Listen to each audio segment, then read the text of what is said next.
Sorpresa di fine anno per Azienda Zero, che si ritrova per le mani una doppia sentenza del TAR del Veneto che riguarda direttamente un servizio di grande importanza per la sanità e non solo, come quello delle pulizie.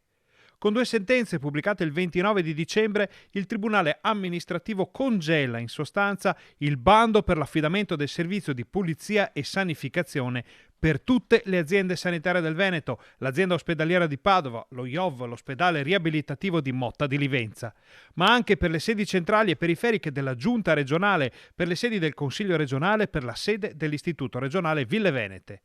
Un maxi bando da 370 milioni di euro che ha comportato, vista la posta in palio, complessi percorsi amministrativi. Il terremoto arriva dopo un breve braccio di ferro legale basato sui ricorsi presentati da due aziende escluse dalla gara per la fornitura di servizi. Le due imprese avevano fatto ricorso dopo l'aggiudicazione della procedura di gara suddivisa in 13 lotti. A luglio il TAR del Veneto aveva respinto una prima richiesta di sospensione dell'efficacia dell'aggiudicazione proposta dalle aziende escluse, confermando in soldoni la procedura.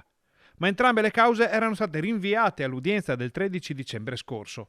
E nelle scorse ore è arrivato l'accoglimento dei ricorsi con l'annullamento contestuale degli atti impugnati, ovvero della gara. I motivi sono esposti in due voluminose sentenze che entrano nel merito dei ricorsi presentati dagli esclusi. C'è da dire che le aziende sanitarie si erano mosse in ordine sparso già questa estate, quando, proprio per il rischio di una paralisi di un servizio così importante, si era deciso di andare a contrattazioni temporanee, spesso con chi effettuava le pulizie e le sanificazioni nei mesi precedenti. Questa situazione ha comportato comunque variazioni di spesa per le singole ULSS, messe a bilancio con capitoli d'urgenza. E viene da chiedersi se questi prolungamenti comporteranno spese più alte per il pubblico. Resta da capire poi cosa accadrà adesso e quali saranno le ricadute per la sanità veneta di questo finale d'anno letteralmente coi botti.